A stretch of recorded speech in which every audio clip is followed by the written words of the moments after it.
here's the biggest news that's really hitting me, and I'm actually really happy about it, is that Jake Moody's going to have some competition. Okay. That was some news today. Kyle Shanahan said they're going to be signing a veteran kicker after the draft to, I guess, compete with Jake Moody. Don't know how that competition would work, but they're going to sign a kicker. I have no idea how the competition is going to work, but I'm just glad that they're having a competition because to me, I mean, there were a lot of problems with last season, obviously, but I mean, he single-handedly lost us multiple games that literally could have changed the whole course of the season. And honestly, I'm I'm hoping that it's a legitimate competition and that he loses it because he's just honestly I've never been a fan of him since he's been on the team. It's been really tough. It's been tough to see. He's got the yips. Oh, yeah. And it's funny is like if they have a competition, it doesn't seem like it would even matter because what if Jake Moody is nailing kicks in practice? That doesn't give you confidence that he's going to nail anything in a game with the littlest bit of pressure. Mental. No, that's exactly it. A part of me almost wishes that they would either just stick with him or just cut him and sign somebody else because say they put him through a competition and then they keep him and they cut the other guy. He already has low confidence, and then putting him in a competition might just lower his confidence more. I don't know if he's in the position or that maybe he is the type of competitor. Maybe it will push him and make him better, but I could also see the competition just making his confidence go lower, which also would just make him worse. Okay, let's try to figure out what the Niners are planning to do here. I think they're done with Jake Moody. Yep. But instead of cutting him today, you have a quote-unquote competition, and you tell everyone that he's doing great and he's rising to the occasion, and they have two great kickers, and they have this incredible problem, and you try to trade him. Because obviously, you know, like they spent a third-round pick for him. It's painful to just get nothing for that.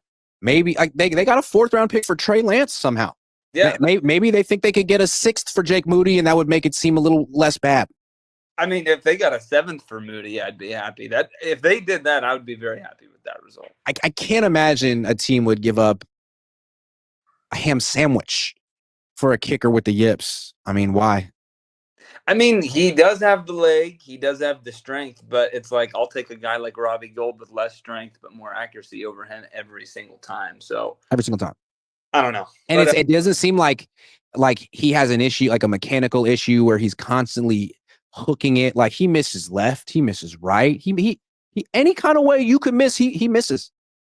Yeah, I mean, and again, I'd be fine if he was like a Sebastian Janikowski that had all the power and then, you know, would occasionally miss like a 40-yarder just because he's accurate and maybe had a few too many beers before the game. But, you know, Jake Moody, it doesn't seem to he just seems to just really have kind of the lack of confidence and a little bit of anxiety. I mean, you see it when he's like pacing on the side, it's just in his face. It's just like, and then he comes up and you're just watching the game and it's just like, oh my gosh, this is. I just feel bad for him and like all the other players who aren't in the 49ers quote unquote core. Because you always hear Jed and Kyle and John talking about like, you know, hey, we still have a great core of players. Like that's 7 to 10 guys. It's 53 players on the team. And you're just sort of disregarding everyone else's like second class players. And so like when he got confronted by Deebo Samuel, that to me is like such a clear indicator of what's wrong with this team. Like Jake could never do that. Yeah. You know, like he's not in the core, so you can't do that. Deebo could do whatever he wanted. IU could wear whatever shorts. Trent Williams can throw punches and get ejected from any game that he's had enough of. I mean, and everyone loves him. He can do no wrong, but it's clear that certain players have completely different rules and aren't necessarily being held accountable, which is not what you want on a thing that's supposed to be like the ultimate team sport.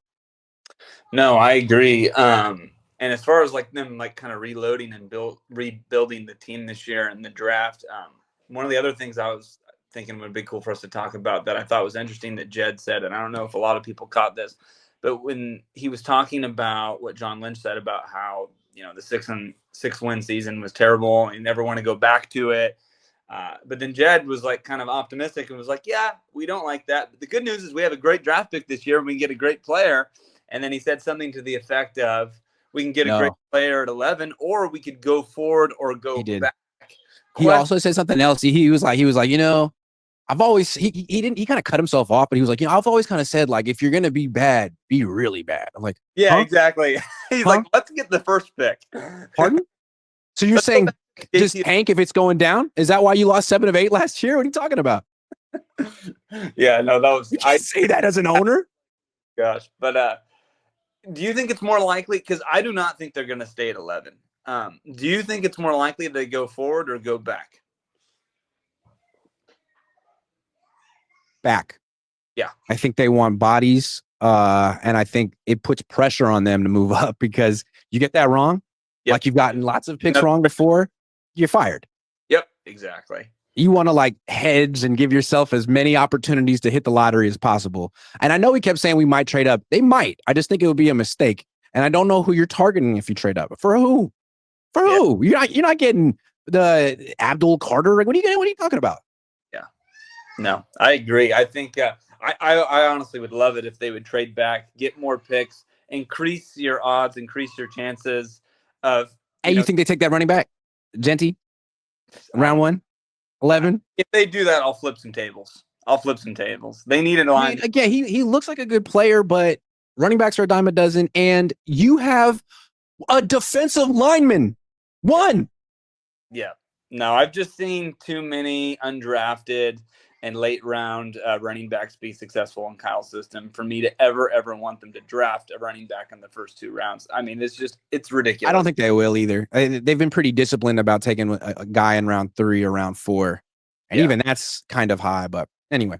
Well, I don't think they will trade up, but the only reason in my mind to ever trade up would be if you're going to say we're going to trade Brock and then we're going to trade up for somebody like Shador and we're going to try to get, a good return on our Brock trade and we're not going to pay him the contract and we're going to go with a young, talented, cheap quarterback. But they're not going to do that. I think they're going to sign Brock and they're probably going to trade back and get more picks and try to reload with young talent and more young. I think what's funny about it too is I think they're going to tell themselves that they're getting a franchise quarterback for a little bit cheaper than other teams get franchise quarterbacks. Like they're going to say like, no, this Brock contract's a bargain. It's not like Ayuk where we paid top of the market for a guy we didn't really think was top of the market. We're going to get a guy a little bit below top of the market who, at least in our system, can be an MVP candidate. It's like, yeah, but not last year when you start taking away players from him. I don't know if he's going to be that MVP candidate. So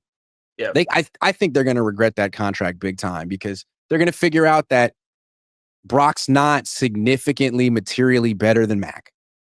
Not. Yeah. Not. I personally, I love Brock. I'm a big Brock fan, but at the same time, if they gave him the Dak Prescott contract, I would be pretty. No one would be happy except for Brock. Yeah, no. The Niners wouldn't be happy.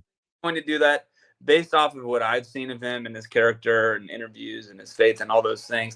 I feel like, obviously his agent is going to do what an agent does. He's going to try to get as much money as possible. But I think at the end of the day, he has a deadline in his mind of when he wants to be on the field with his teammates and wherever they're at that point in the process. I think they'll probably make one final push and he'll probably agree to whatever it is, wherever they're at, whether it's 40, 45, 50, 55, somewhere in that range.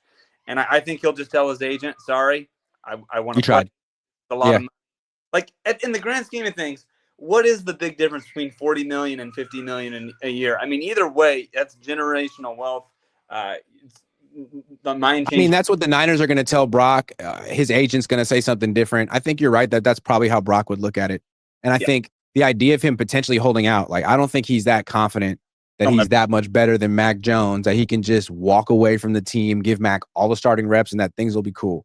Like, I think he's going to want to hold on to this job and hold on to it by taking all the freaking reps and being there. No, there's no way he's missing there's no way he'll ever hold out. He'll take whatever it is and he'll just be grateful and he'll just move forward. He's too smart to hold out. He doesn't have the leverage to hold out.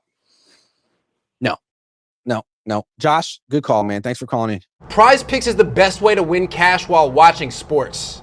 Baseball season just started. Basketball season is ramping up.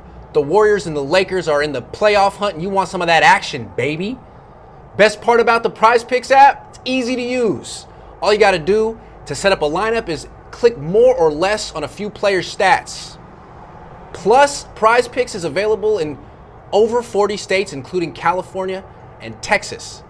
And if for new users, if you use promo code Cohn, put down a $5 lineup, you will win $50 no matter what. Prize Picks is giving away $50 to new users who put down their first $5 lineup, win or lose. So go to Prize Picks, download the app, use promo code COHN.